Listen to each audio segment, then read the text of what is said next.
Chào mừng các bạn đã quay trở lại với kênh Thế giới hôm nay. Ở nhà đẹp thì ai mà không thích đúng không nào? Chính vì thế mà ngày càng có nhiều những ngôi nhà với kiểu thiết kế cực sáng tạo, mới lạ nhưng không kém phần hiện đại và sang trọng. Chúng không chỉ được nhắc đến ở Việt Nam mà còn xuất hiện trên các trang kiến trúc hàng đầu thế giới, khiến không ít người nước ngoài ngưỡng mộ. Thế mới nói sự sáng tạo của con người là vô tận, từ cách ăn, mặc đến nơi ở. Bạn nghĩ những ngôi nhà đẹp nhất Việt Nam sẽ có hình dáng như thế nào? Hãy cùng Thế giới hôm nay khám phá 10 ngôi nhà đẹp nhất Việt Nam nổi tiếng thế giới khiến người nước ngoài ngưỡng mộ.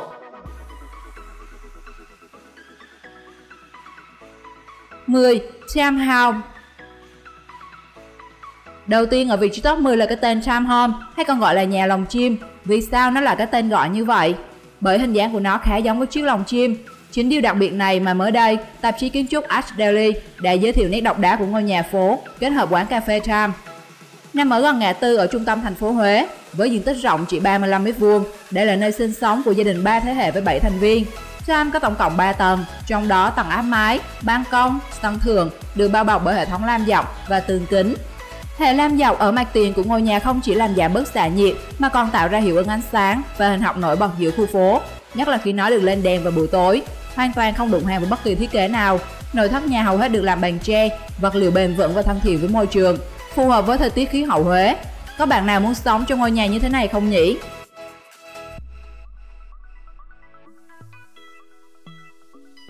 9. Ngôi nhà điên. Ngôi nhà điên ở Đà Lạt giữ vị trí top 9 trong danh sách hôm nay. Nó nằm giữa những biệt thự kiến trúc Pháp cũ của phố núi Đà Lạt.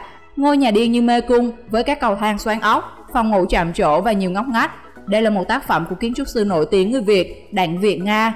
Công trình bao gồm nhiều tòa nhà, nhà khách, quán cà phê hay các phòng trưng bày nghệ thuật với phong cách khác biệt trong khuôn viên rộng gần 2.000 m². Những căn nhà như một khối thân cây siêu to khổng lồ, xù xì với nhiều hình khối lồi lõm, cắt gọt theo nhiều hình thù kỳ lạ, hay những căn phòng trong hang động với những đồ nội thất không thể thấy ở đâu khác. Trang thông tin du lịch nổi tiếng Lonely Planet đã miêu tả kiến trúc của khu như một bản tuyên ngôn về tiềm năng sáng tạo điêu khắc từ bê tông.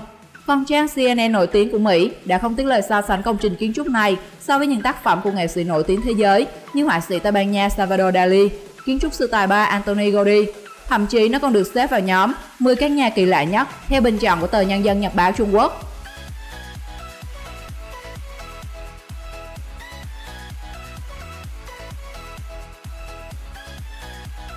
8. Hạ Long Villa.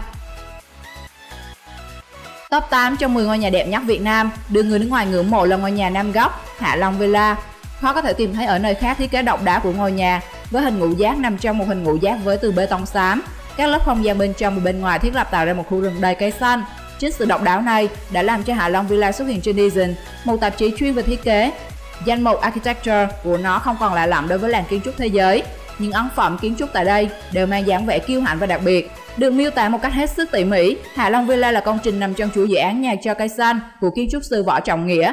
Biệt thự được thiết kế theo xu hướng bền vững, gần gũi với thiên nhiên, sẽ mang đến cho bạn không gian sống bình yên, tiện nghi và thoáng mát.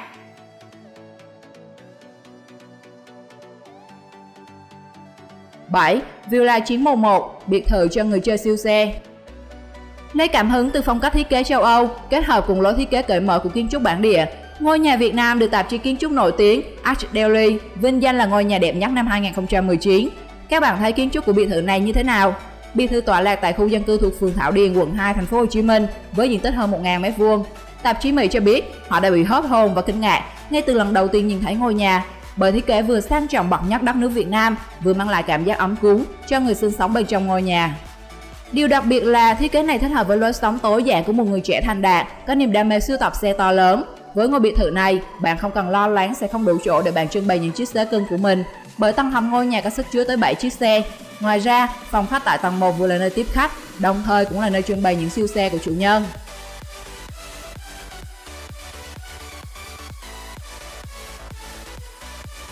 Sáu. Mái nhà đỏ, ngôi nhà có 7 bậc thang trồng rau. Các bạn có biết Design là một trong những tạp chí hàng đầu thế giới về kiến trúc, thiết kế. Mỗi năm, tạp chí này tổ chức giải thưởng Design Award để tôn vinh các công trình kiến trúc mới, ấn tượng nhất đến từ mọi quốc gia trên thế giới. Năm nay, danh sách các công trình đoạt giải Design Award có 2 ngôi nhà Việt, trong đó ngôi nhà ở Quảng Ngãi với 7 bậc thang trồng rau trên mái của TTA Design được chọn là dự án kiến trúc của năm. Vậy ngôi nhà này có gì đặc biệt? Nhìn từ bề mặt ngôi nhà thì nó cũng như bao ngôi nhà khác, thế nhưng nhìn từ trên cao xuống, bạn cũng sẽ như nhiều người nước ngoài khác, không khỏi ngỡ ngàng về sự độc đáo trong cách thiết kế. Ai bảo không có đất thì không thể trồng rau. Thấy những vườn rau của chủ nhân ngôi nhà, bạn có ao ước được như họ? Vui thú điền viên với rau dưa các loại. Một điểm thú vị nữa của ngôi nhà là toàn bộ không gian đều sử dụng màu đỏ cam khá nổi bật. Vừa ấm cúng, vừa mang ý nghĩa lưu giữ và gợi nhớ nếp sống thôn quê quen thuộc.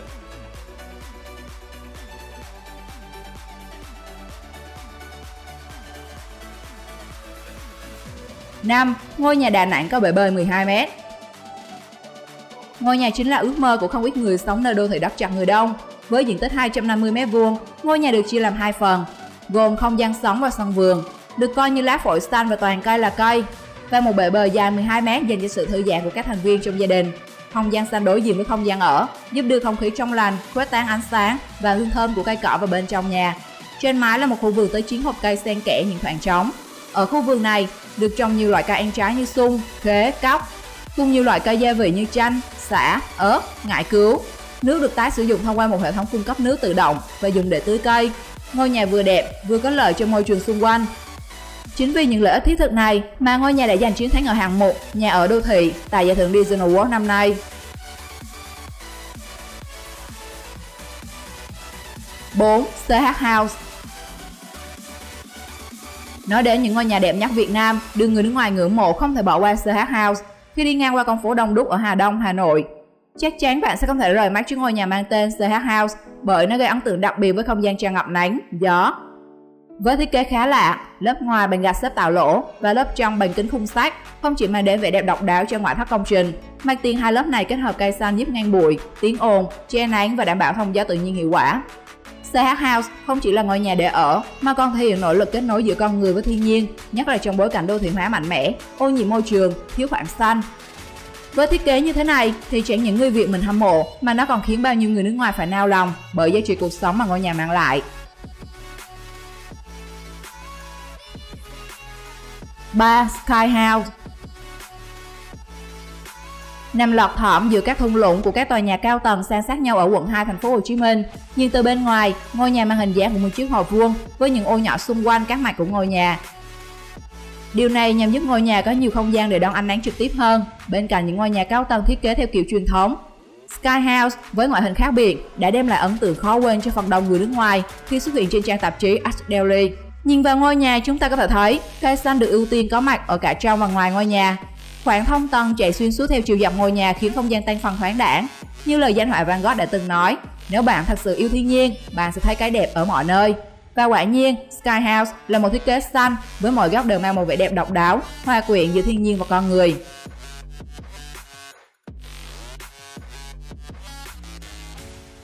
2. Small House 01.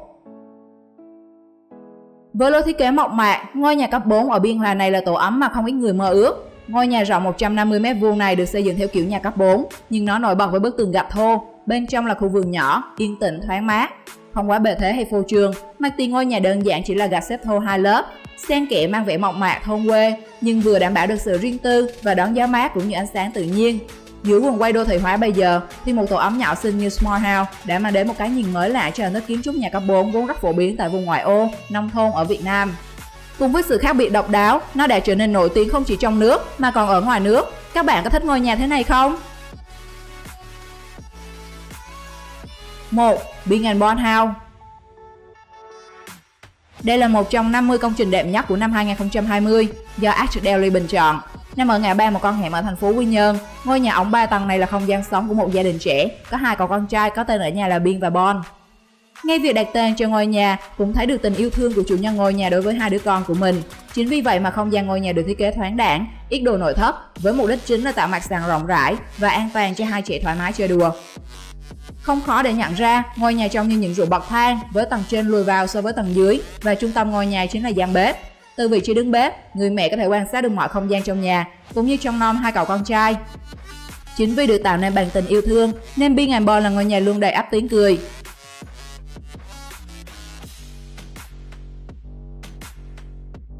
Theo bạn, ngôi nhà nào là đẹp nhất trong danh sách hôm nay? Hãy comment ý kiến của mình trong phần bình luận nhé! Đừng quên đăng ký theo dõi kênh để là người đầu tiên được xem những video mới nhất của Thế giới hôm nay. Xin chào và hẹn gặp lại!